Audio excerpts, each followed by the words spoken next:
Ladies and gentlemen, welcome aboard un film en after. This is your captain speaking.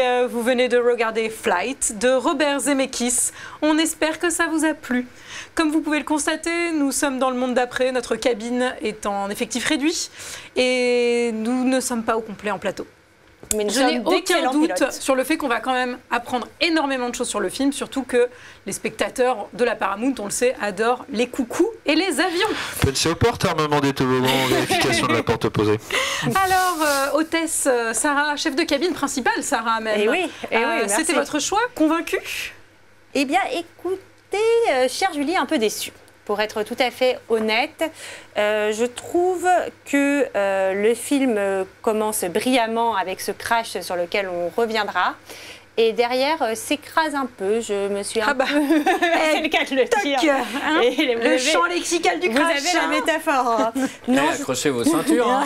Je trouve qu'on s'ennuie un peu et que c'est très sage. C'est un peu lisse finalement comme film. Ça se voudrait un peu subversif, mais en fait, les moments où ça se veut un peu subversif, enfin un peu marrant, notamment avec les apparitions de John Goodman, et bien je trouve que ça tombe complètement à l'eau. Et voilà, je trouve ça un peu dommage. Chef de cabine, pas principal du coup, Antoine. Bah oui, vous avez été... Mais vous n'êtes pas steward. Copilote. Normalement pilote, d'ailleurs. Normalement pilote de l'émission, là, au grade de copilote. Peut-être une scène marquante à nous partager. Une scène marquante. Allez-y, je vous en prie. Une scène marquante. Alors, le crash. Évidemment, bien sûr, le crash, c'était trop évident, je ne vais pas choisir le crash. Je vais choisir cette première scène, cette amorce au crash, qui est le décollage de l'avion en conditions difficiles. On sait qu'il va y avoir un crash dans le film, puisque c'est même dit sur l'affiche. Et donc, dans cette première scène, il y a une tension palpable, et c'est très intéressant d'y voir le personnage de Denzel Washington extrêmement serein, presque trop serein. Évidemment, on est dans la fiction, parce que je pense qu'aucun pilote n'est comme ça dans des conditions pareilles. Mais voilà, moi ayant par ailleurs très peur de l'avion, je vous l'ai dit, je suis fasciné par le pilotage, etc. Et donc, dans les conditions difficiles et de voir tout un personnel qui commence à stresser, etc., j'ai accroché mon canapé, je ne peux pas vous le dire. Michael, toi, non, Michael, je n'ai pas de ta prison, alors, puisque tu as été fait prisonnier, hein, on le rappelle. Non, je suis resté à la maison parce qu'à la maison on peut picoler tranquille. Alors sur le plateau on peut même pas boire une petite bière sur le plateau. Une scène marquante peut-être? Ouais, alors moi il y a un détail qui marque sur la toute première scène. C'est que Denzel Washington se réveille à 7h14. Pas à 15 ou à 10, à 14. Voilà, personne mais se réveille à 7h14. Ah oui, Sarah, peut-être que tu veux choisir une scène toi aussi? Oui, moi je vais choisir une scène sur la fin qui est la scène dans la chambre d'hôtel, qui est censée être une scène avec beaucoup de tension. On est presque dans le thriller. Que va-t-il se passer? Va-t-il craquer? Pas craquer?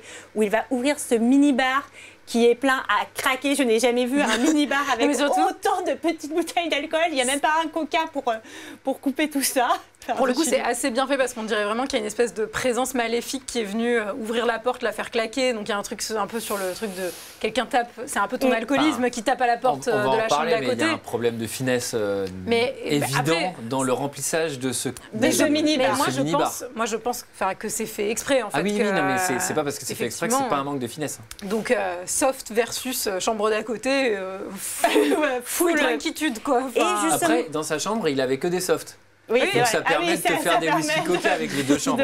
Oui, de faire des petits cocktails. Moi, je pense surtout que c'est le ou la femme de chambre ou l'homme de chambre qui a juste dit oh, bah, putain, je vais pas les redescendre, vas-y, je vais toutes les mettre dans la chambre d'à côté. Hein, non, et cette scène qui est censée être une scène qui te tient un peu aux tripes, et ben moi, je me suis dit, c'est à l'image du film, je m'ennuie. Ah oui. Oui. Voilà. Et voilà. Eh ben, écoutez, moi aussi, j'ai choisi, puisque nouvelle règle, nouvelle présentation, j'ai choisi une scène également. Moi, j'ai choisi la scène de... Alors, j'en ai choisi deux, mais qui sont pour moi en parallèle. C'est l'hôtesse de l'air qui se décroche pour aller sauver l'enfant pendant le crash, où vraiment j'étais comme ça. Alors j'ai un petit rapport personnel avec ce monde, puisque ma maman était chef de cabine principale et que j'ai moi-même été hôtesse de l'air, mais je pense que c'est un des trucs les plus flippants que j'ai jamais vu, cette scène de crash. Mais je la mettrai en parallèle avec la scène pendant l'audition, où en gros il est confronté à ce choix mentir en disant que c'est elle qui a bu la vodka, ne pas mentir, et où avec cette photo donc en grand écran pendant l'audience, il va décider de dire la vérité et de se libérer. Je trouvais que c'était une libération de c'est son fardeau. très à l'américaine. C'est très à l'américaine, tout à fait. Ouais. Mais peut-être qu'on peut parler, qui dit film à l'américaine dit réalisateur à l'américaine, de Robert Zemeckis en général, de son travail. Je sais que Antoine était un aficionado de Robert Zemeckis en particulier. J'adore. J'adore. Et alors, quand il team up avec Bob Gale, c'est encore mieux. Alors, il est très connu, effectivement, pour Roger Rabbit, tu l'avais cité en introduction. Il est très connu pour Forrest Gump et surtout Les Retours vers le futur. 1, 2, 3, 4, 5, 6, alors. Alors ça marche comme ça les chiffres, mais pas pour tous les films. Et donc très très connu. Évidemment, c'est les disciples de Spielberg, hein, les deux. Donc il commence avec Crazy Day, qui est une comédie autour de fans d'un Beatles. Je ne l'ai pas vu du tout, donc je ne vais pas vous mentir. Je ne vais pas vous faire croire que je l'ai vu. De toute façon, on n'allait pas te Mais vous pouvez me poser des questions. On n'allait pas te coincer sur celui-ci. La grosse magouille avec Kurt Russell tu l'as vu et des voitures d'occasion. J'adore, je n'ai pas vu non plus. Mais il te reste pléthore de films de Zemeckis à voir. C'est vrai. Mais alors, je vous avoue que celui-ci m'a un peu refroidi sur mes envies de voir d'autres choses de Zemeckis. Je me demande si je n'ai pas envie de rester sur mon illusion de ces carton. Et déjà à ce moment-là, il bosse avec Bob Gale. Oui. Et c'est Spielberg qui produit ses 2 premiers films. C'est quand même plutôt la classe quand c'est Spielberg qui Écoutez, moi, il me l'a proposé la semaine dernière. J'ai dit que j'allais réfléchir. Je suis pas sûre encore. Je suis pas sûre. Raison de réfléchir. Tu lui dis, écoute, tu vois, sinon je vais devenir quoi, Zemeckis, faire Flight. Non. Mais peut-être qu'on peut parler de l'aspect plutôt réalisateur de films aussi d'animation et comment il s'est familiarisé avec les effets spéciaux, parce que c'est un truc qui va lui être utile dans Flight, même si c'est pas du tout un film comme ses précédents. Polar Express et tout ça. Il adore ça, il est passionné de ça. Et oui, alors peut-être juste pour dire, je réponds pas tout à fait à ta question, tu me pardonneras Julie, dire juste qu'il explose en 84 avec à la poursuite du Diamant Vert avec Michael Douglas et Kathleen Turner, et c'est vraiment là qu'il va devenir très connu avant de faire tous les autres films qu'on a cités. Et effectivement, en fait, dans les années 2000, il va passer plutôt à l'animation, il va beaucoup expérimenter, donc ça je trouve ça assez intéressant. On va parfois le traiter de réalisateur technicien, en disant que c'est ça qui l'intéresse le plus. Je suis pas sûre que c'est les jaloux. Mais il est jaloux. Il était déjà un peu comme ça parce que Forrest Gump était une prouesse.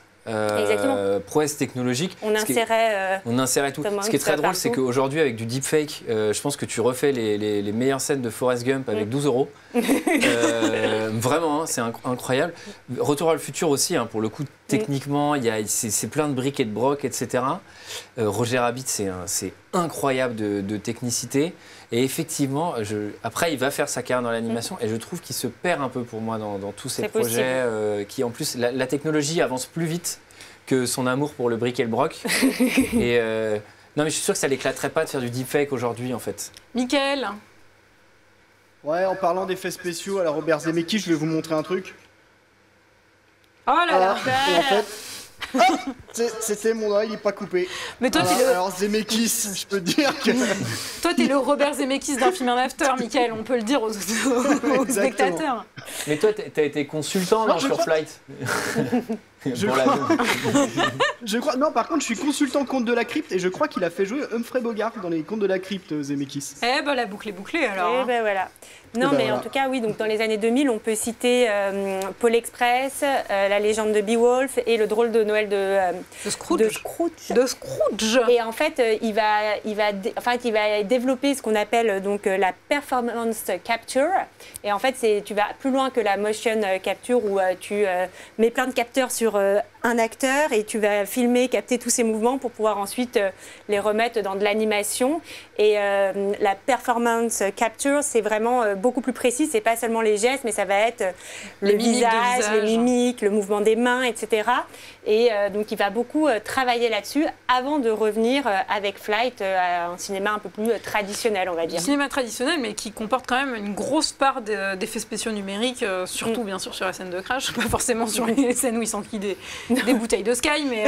Oui, les acteurs hollywoodiens savent boire des bouteilles de Sky sans effets spéciaux. Mais moi, j'ai quand même quelque chose par rapport à Zemeckis, c'est que je trouve que ça... J'aime beaucoup Forrest Gump, j'aime beaucoup Roger Rabbit, mais je trouve que ça reste toujours un peu trop à l'américaine pour moi. Même Forrest Gump, un peu conservateur quand même sur les bords. Et là, Flight, c'est pareil, je trouve que c'est un peu trop lourd américain pour moi. Je suis d'accord que moi, son film que je préfère, c'est Le Retour vers le futur. Le retour vers le futur. Le retour vers le futur. Le retour, l'unique. C'est parce qu'en fait, il n'y a pas une volonté derrière de faire passer une sorte de message, etc.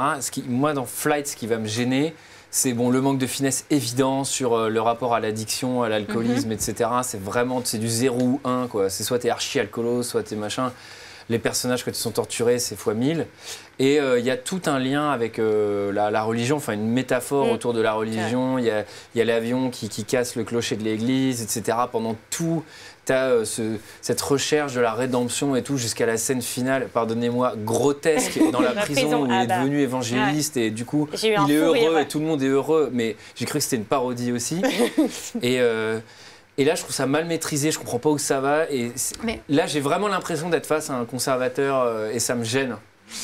C'est les limites de Zemeckis aussi, quoi. C'est qu'il aime les États-Unis profondément et personne n'est parfait. Voilà, il a une gueule de président, hein. Regarde sa photo. Je vais voter pour lui d'ailleurs. Votez Zemeckis. Mais je l'adore en tout cas.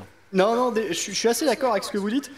La principale force de Zemeckis pour moi, c'est que c'est un formidable raconteur d'histoire. Et je trouve que sur Flight, ça marche quand même.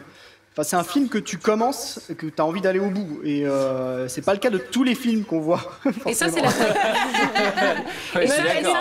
et ça, c'était censé être la tagline de Flight. C'est un film que tu commences et tu as envie d'aller jusqu'au bout, quoi. Et pour nous, sur l'affiche.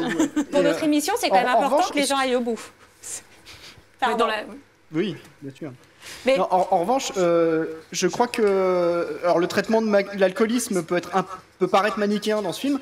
Mais je crois que Zemeckis, c'est une certaine expérience quand même. Je pense qu'il maîtrise un petit peu le sujet. Hein. Mais surtout, Zemeckis est pilote lui-même. Alors, pas pilote d'avion de ligne comme ça, hein, je suppose, mais il a une petite expérience quand même du pilotage d'avion. Alors, ce qui est intéressant, c'est que pour le coup, on pourrait croire que c'est adapté ou inspiré d'une histoire réelle, mais ils insistent bien là-dessus. C'est un scénario original. Et d'ailleurs, je trouve que le problème vient aussi de là, c'est que moi, toute l'intrigue sur Kelly Reilly, sur le côté, je la trouve complètement inutile et j'en ai pas grand-chose à faire de ce personnage, hélas. Et alors, le concept de la craquette mannequin, c'est-à-dire, ça c'est vraiment à Hollywood, c'est-à-dire la meuf elle est mannequin, c'est à 0 minute, 0 seconde, tu crois qu'elle prend du crack.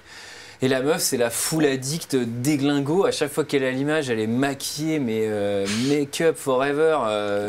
Ça n'existe pas. Mais, Non, mais Sarah, tu peux peut-être nous parler rapidement, en tout cas, du projet, comment ça s'est monté, par quoi ça a été inspiré. En gros, John Gatins, il a eu l'idée du scénario dès 1999. En fait, je crois qu'il bosse sur un film de guerre avec des pilotes d'avions de guerre. Bon, voilà. Bref, et il s'interroge sur leur quotidien. En fait, il dit qui sont ces gens en dehors de l'avion. Enfin voilà, on remet quand même notre destin dans les mains d'inconnus finalement quand on monte dans un avion.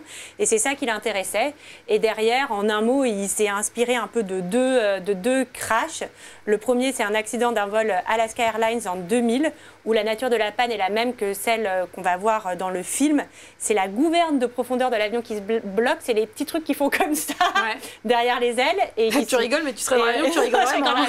Et qui vont se bloquer en position basse, en fait, et ce qui vont faire que l'avion va piquer. Là, il y a eu 88 morts quand même. Et l'autre, ça va être l'histoire d'un pilote qui s'appelle Robert Pichet et qui, lui, va faire planer son avion pour pouvoir atterrir après une panne et va être considéré comme un héros avant qu'on déterre son passé où il a fait du trafic un peu de drogue, etc. Et donc, ça va être très compliqué pour lui de gérer cette situation. Mais d'ailleurs, ça me donne la transition parfaite, Sarah, sur cette thématique un peu du anti-héros, en fait, ou de la seconde chance même, si on veut prolonger le truc. Mickaël. Ouais, c'est dommage qu'il n'ait pas conservé le nom du pilote, parce que Pichet, pour un alcoolique, c'était parfait. Et deuxièmement, j'insiste bien sur le fait que c'est un scénario original, et je pense que c'est Robert Pichet qui s'est inspiré de Flight. Mais ce que tu dis, Julie, c'est intéressant, en tout cas par rapport à ce film, c'est un anti-héros, il est intéressant quand il est construit en tant que tel et pas c'est un héros et on va lui donner une part d'ombre. Et là, pour le coup, je trouve que ça marche plutôt bien. Ouais. Il est. Ce qui marche, c'est qu'il est, qu'il est débranle quand il fait son acte héroïque, en fait. Est-ce qu'il l'aurait fait s'il n'avait pas eu cette espèce d'adrénaline? Non, mais ça marche parce que c'est dans son état d'anti-héros qui sauve les gens. Parce que sobre, on nous dit que les pilotes en simulation, personne n'a réussi, tout le monde s'est craché. Il y a un peu ce truc à amener, mais effectivement, c'est léger, quoi. Non, mais je pense que tu fais picoler un pilote de Formule 1, il se prend le premier virage. Hein. C'est-à-dire que on est au cinéma. C'est genre, ouais, j'ai eu les réflexes parce qu'en fait, j'étais sur une autre planète avec deux lignes et machin. Non, mais c'est pas vrai du tout. Mais en tout cas, ça marche bien dans la mythologie du personnage, je trouve. Et dans la figure du anti-héros, on a, je trouve, beaucoup un autre réalisateur que je n'aime qu'à moitié parce que aussi très conservateur, c'est Clint Eastwood. Il a souvent cette figure d'anti-héros, par exemple dans Gran Torino. Notamment. C'est vrai qu'il questionne la figure du héros, que ce soit dans le cas Richard Jewell récemment, que ce soit, comme tu le dis, dans Gran Torino ou même dans Inspecteur Harry, qui est quand même un personnage questionnable aussi par ses principes. Et il a fait un film d'ailleurs aussi sur un sauvetage, un atterrissage miracle, Clint Eastwood. Sully, qui avec est de 2016. Lui qui est vraiment, pour le coup, adapté même du livre écrit par le pilote. Dirty Harry, c'est pour le coup, je trouve que c'est un vrai anti-héros dans le sens où c'est un héros mais c'est un salopard. Ouais. Là, c'est pas un héros salopard parce que on va comme non mais il vient chercher. C'est pas un héros salopard au moment où il décide de dire la vérité. En fait, il y a un turning point. C'est le moment où il décide de dire la vérité. Il n'est plus un salopard et c'est vrai. Mais on présente pour le coup encore une fois et je pense que c'est très lié à ce côté conservateur et un peu religieux. L'alcoolisme est une maladie. Donc en fait, il agit mal, mais c'est parce qu'il est malade. Après, quand il sera guéri, ça sera un héros complet. Et en fait, mais non, mais c'est pas si simple que ça dans la vie. Et je trouve que c'est un peu la faiblesse de ce film où à la toute fin, paf, il prend la décision. Limite, t'as Jésus qui débarque, mec, bien joué, tac, on va aller en prison et tu seras heureux. Enfin, c'était. Si cette thématique de héros vous intéresse, je ne saurais que vous conseiller que le film qui s'appelle Héros malgré lui de Stephen Frears, je ne sais pas si vous l'avez vu, avec Dustin Hoffman et Andy Garcia, et ça questionne pas mal cette position de héros en tout cas. C'est bien noté, Julie. Et voilà. Je voulais juste revenir sur un dernier truc parce que on en a parlé mais on l'a pas dit. La scène de crash est monumentale, c'est-à-dire que autant je trouve qu'il manque de finesse, mais Dieu qui sait filmer les scènes d'action. Je suis d'accord. Incroyable. Moi, j'ai vraiment failli faire une crise d'angoisse quand je l'avais vu au ciné, mais j'étais très très mal. J'ai vraiment failli sortir de la salle. Il faut noter qu'il n'avait pas un budget énorme quand même pour ce film. C'est un film qui a coûté 30 millions, mais qui en a rapporté plus de 160, donc c'est quand même beaucoup. Mais Sarah, tu peux peut-être nous parler très rapidement de la scène de crash, de la façon dont ça a été tourné. Oui, alors moi ce que je trouve intéressant, c'est que notamment la cabine, en fait, c'est vraiment, je ne sais pas comment appeler ça, il y a une sorte de simulateur avec un vrai bout d'avion qu'on fait tourner, etc. Enfin, c'est assez incroyable. Il y a 3 cabines d'avion qui ont été créées justement pour cette scène, avec pour des formes de turbulences différentes à chaque fois. Et celle dont tu parles, elle s'appelle le rôtissoir, justement, parce que c'est vraiment la grille du boucher, quoi, entre guillemets. Mais c'est assez intéressant quand même. Je vous invite à regarder, si vous avez le temps, si vous avez Internet, la petite vidéo du making-of, justement. C'est balèze quand même. Hein, non, mais c'est fabuleux. À l'image, ça rend hyper bien. On se doute que c'est absolument impossible. Je pense que l'avion se fracture avant de pouvoir faire une espèce de manœuvre comme ça. Mais c'est vraiment très, très, très spectaculaire. Et c'est dommage que finalement ça dessert le film. C'est une scène qui est tout au début avec vraiment beaucoup d'action, etc. Et après, on va vivre cette longue descente aux enfers. On retouche jamais de l'intensité, en fait, même dans les émotions. C'est dommage. Après, pallier à ça, ça aurait été le faire en flashback, mais je pense que ça aurait été vraiment... Enfin, ça m'aurait énervé si ça avait été le cas. Donc, il n'y avait pas trop de solutions. Mais voilà, moi, je redonne mon avis. J'ai pas détesté. On est là pour ça. Il y a beaucoup de choses qui sont quand même très bien dans le film. Et les acteurs sont bien. Je trouve que Denzel est convaincant. Mais je l'appelle comme ça parce qu'on se voit le dimanche. Là, on se voit plus, machin, mais parce que c'est compliqué. Michael, très rapidement, pour conclure. Oui, juste un petit détail musical. Alors moi, j'ai pas vu Crazy Day non plus, son premier film sur les fans des Beatles. Mais en tout cas, dans ce film, ce que j'ai remarqué, c'est qu'il y a plusieurs morceaux des Rolling Stones, à 2 ou 3 reprises. Et le seul morceau des Beatles qu'on entend, c'est une musique d'ascenseur. Alors je sais pas si c'est une Ah, manière bah, ça, c'est- de noter sa préférence entre les deux, mais je trouvais ça assez- Bah, en tout cas, c'est peut-être une façon de dire que la drogue est plus entraînante sur du Rolling Stone que sur du Beatles. Oui, Ça c'est- dépend laquelle, quoi. ça m'a- Enfin bref. Ça m'a fait bizarre quand même quand je vois l'aussi petit budget qu'il aille taper des musiques qui doivent coûter un pognon hallucinant. Ouais. Alors je ne sais pas si on lui a donné, mais la bande son est très très fournie, hein, comme Forrest Gump d'ailleurs. Bah, tu sais, il a l'air trop sympa, il a dû aller voir les Rolling Stones, et les mecs qui ont fait bah vas-y, prends. C'est pour En toi. tout cas, beau symbole, hein, quand Goodman il arrive avec les drogues et qu'on entend Sympathy Sympathy for the Devil. Devil. Ouais, Est-ce que clin vous d'œil. l'aviez trouvé, c'est Clin vous d'œil. Écoutez, c'est le moment de mettre un avis chiffré sur le film. À vos petites fiches. La partie notation, The Notation Party. Alors Sarah, combien tu as mis à ce film? Tu as été un peu déçue, je sais, mais... Oui, Oui. bien écoute Julie, j'ai mis 2. Ah bon? T'as pas mis 3? J'ai beaucoup hésité entre 2 et 3. Ah. En fait, maintenant je réclame un peu plus de budget sur cette émission pour qu'on puisse avoir des virgules, des 0,5. Non mais en vrai, je Et suis un un peu calculateur dure. automatique. Et un calculateur, une calculatrice quoi. Une calculatrice. Tout simplement. Non mais ça mérite un peu mieux que 2, ça mérite un peu plus que Sarah, la il est encore moyenne, temps de changer. je pense. Non, je ne changerai pas. Parce que quand on a un réalisateur comme Zemeckis, on s'attend à avoir la barre placée très très haute. Et là, je ne peux pas dire autre chose que j'ai été époustouflée par la scène de crash et ensuite je me suis ennuyée. Je trouve qu'en fait l'histoire n'est pas très intéressante et donc j'ai vite lâché quoi. Et, Je comprends, Sarah. Et voilà, et Je les comprends. acteurs n'arrivent pas à rattraper tout ça, je trouve, même s'ils ne sont pas mauvais. Ça va, Sarah, ne t'inquiète pas. Tu n'as pas besoin de te justifier pour ce passage du 3 au 2. Mickaël! Bah, comme je le disais au début, enfin, je l'ai dit tout à l'heure, pardon, je trouve que c'est intéressant, on regarde le film, il y a du rythme, c'est bien réalisé celui de Zemeckis, mais je trouve que moi ce que j'aime chez Zemeckis, c'est le côté léger, humoristique qu'il y a souvent parfois dans des films comme évidemment Retour vers le futur ou La mort vous va si bien, qui est un film que j'aime beaucoup. Et là je trouve ça un peu grave, un peu... Enfin, léger Genre, dans Retour vers le presque. futur, il couche avec sa mère. Hein. Pardon, mais du coup, t'as décidé de pas mettre de notes, Mickaël. Et je vais mettre un 3. Ah, c'est bien. C'est la note que Sarah aurait dû mettre, hein, normalement, mais... Antoine? Eh bien, moi, je vais mettre 3, figurez-vous. Pourquoi? Parce que moi, contrairement à Sarah, eh ben, j'aime bien les films d'avion, hein. Et je mets 3. Je mets 3 parce que ça reste quand même archi bien filmé. Je suis d'accord avec Mickaël, on va jusqu'au bout. J'ai pas eu envie d'arrêter, j'avais envie d'aller au bout de cette histoire. Même si cette scène dans la chambre à la fin, vraiment a terminé de m'achever, sans parler d'un coup de prison et ça repart.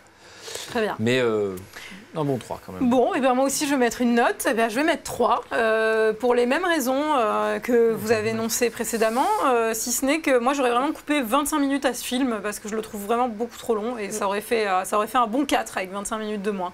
Ce qui nous fait une note de 2,75. C'est ça. Bravo, j'ai essayé, tu vois, c'était pour Ouais. piéger avant tout ce 2, mais...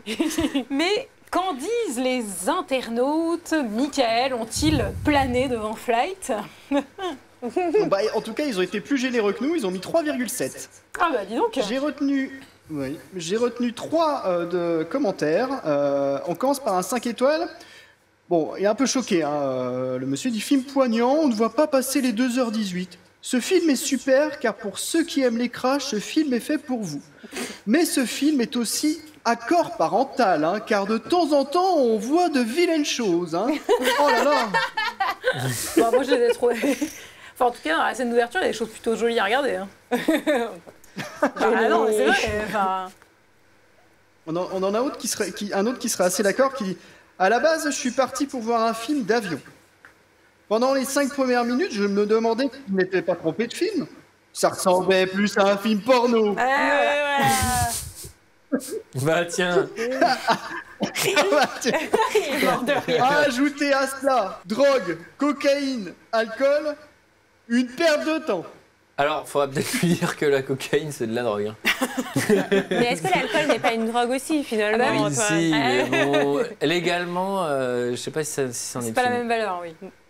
Puis il y en a une qui est autorisée, Alors, pas l'autre. on finit Pardon. avec un visiteur qui s'énerve un peu tout seul devant son ordinateur. Il dit « Tu vas le prendre, mon clic, site de merde !» 30 secondes à chaque fois, putain. Ah, il était Moi sous aussi, coke j'aime lui le aussi. Hein. fric. Et surtout, ne pas perdre de temps avec des pubs hyper envahissantes. Alors maintenant, plus de contribution de ma part. Sauf rémunérée. Ok ? Enculé. Allez. Merci beaucoup, Mickaël. Voilà qui met fin à cette émission et à cet excellent moment vécu ensemble. Ah, que Eh oui. Antoine, il a jamais l'air de passer un bon moment, même parce qu'il anime plus, je pense. Ouais. J'attends C'est vrai de que t'es voir. maussade, hein. Et avec la production, normalement, je devais présenter. Là, je sais pas ce qui se passe. Donc, je sais pas si c'est des essais, normalement. Je sais même pas si c'est filmé. Bah, peut-être que Mais non, c'est je suis une grande très heureux. répétition. Évidemment, je suis très heureux. Là, il s'avère que coup sur coup, on a fait des films moyens, mais la semaine prochaine, ça ira beaucoup mieux. Oui, je l'espère. Merci, Mickaël. Au revoir. À revoir, bientôt. Mickaël. Et puis pour répondre à nos 3 questions, Robert Zemeckis pilote-t-il d'une main de maître ce long métrage ? Absolument, c'est un excellent pilote de film et d'avion. Combien de substances différentes le personnage de Whip consomme-t-il dans le film ?